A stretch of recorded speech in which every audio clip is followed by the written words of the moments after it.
Alors dans cette vidéo, je vais te parler de mécanique quantique et de mécanique quantique dans l'objectif en réalité de parler des panneaux photovoltaïques. Alors la première chose, c'est que la mécanique quantique, c'est associé à un phénomène en physique qu'on appelle la quantification.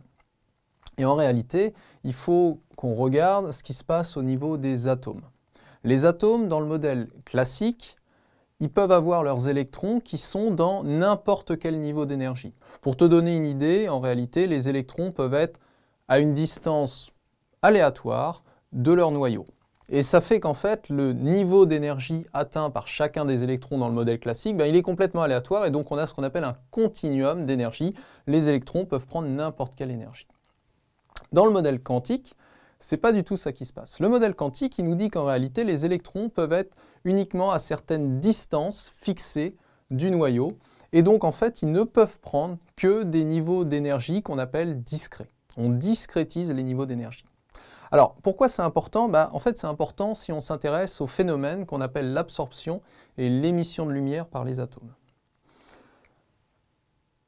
L'émission de lumière, c'est ce qu'on observe ici. Alors comment on émet de la lumière avec un atome? Eh bien en fait, un des électrons qui est dans un état qu'on appelle excité, c'est-à-dire qu'il est dans un état d'énergie haut, va redescendre à un niveau d'énergie plus bas. Et dans ce processus-là, il va émettre un photon.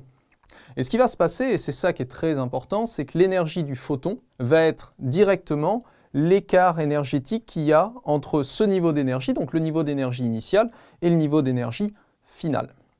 Et donc, puisque les niveaux d'énergie sont quantifiés, l'énergie du photon est également quantifiée, et donc sa longueur d'onde aussi. Et donc, c'est le phénomène que tu vois ici. Donc, si on est en émission, pour l'instant, le phénomène que tu vois ici, c'est-à-dire que le spectre d'émission du photon est quantifié, et donc on a uniquement quelques raies lumineuses qui apparaissent. À l'inverse, on peut parler du phénomène d'absorption lumineuse. Cette fois-ci, l'électron est dans un état de basse énergie et va passer dans un état de plus haute énergie en absorbant un photon. Et un photon de quelle énergie? Là encore, d'une énergie quantifiée. Donc en fait, tu vois que le spectre qu'on appelle d'absorption, c'est-à-dire d'absorption de la lumière par l'atome et par les électrons de l'atome, en fait, il a simplement quelques extinctions, quelques raies noires qui le traversent, et tout le reste, en fait, la lumière peut passer librement.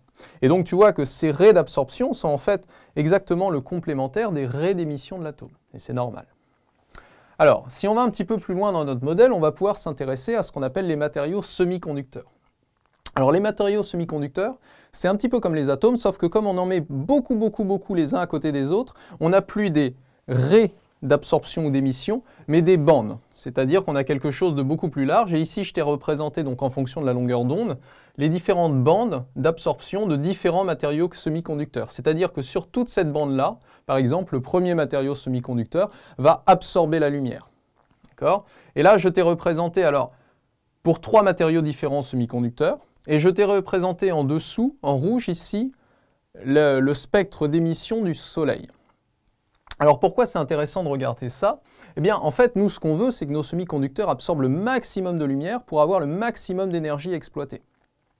Et donc si tu regardes, ce qu'il faut absolument c'est que le spectre d'absorption du semi-conducteur soit confondu ou soit en tout cas directement associé au spectre d'émission du Soleil. Et donc tu vois que par exemple le semi-conducteur numéro 1, lui, il marche pas mal, puisque finalement, il va pouvoir absorber le domaine du Soleil dans toute cette bande-là.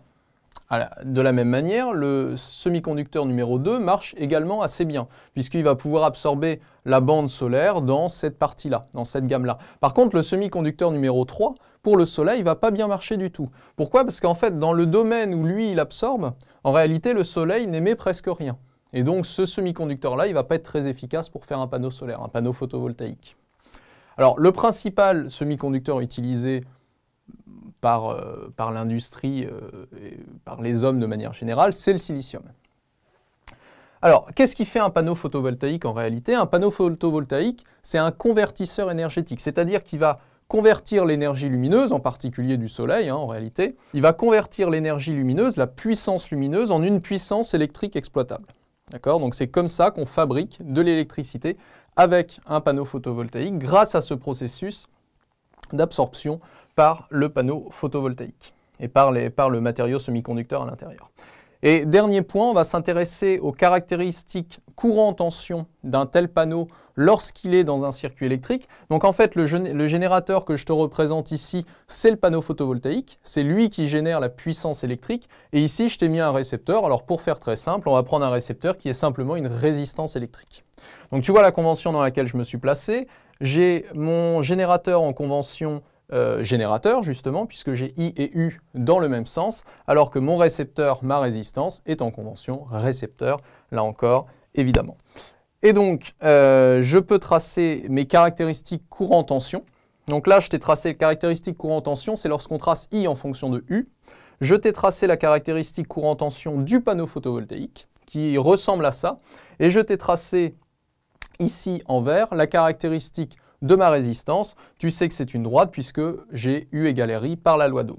Et ce que je veux te montrer ici, c'est qu'en fait, l'intersection de ces deux courbes, donc de cette droite et de cette courbe, c'est ce qu'on appelle le point de fonctionnement. C'est-à-dire que c'est à ce courant-là et cette tension-là, donc que je peux te noter ici, donc ce courant-là ici et cette tension-là ici, que mon circuit électrique va fonctionner.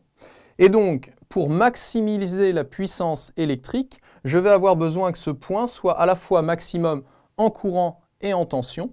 Et donc, j'ai tout intérêt à le prendre en fait ici, c'est-à-dire que je vais m'arranger pour que ma résistance soit telle que ma droite ici coupe ma caractéristique du panneau photovoltaïque en ce point ici, c'est-à-dire lorsqu'on est encore quasiment au maximum de courant et quasiment au maximum de tension.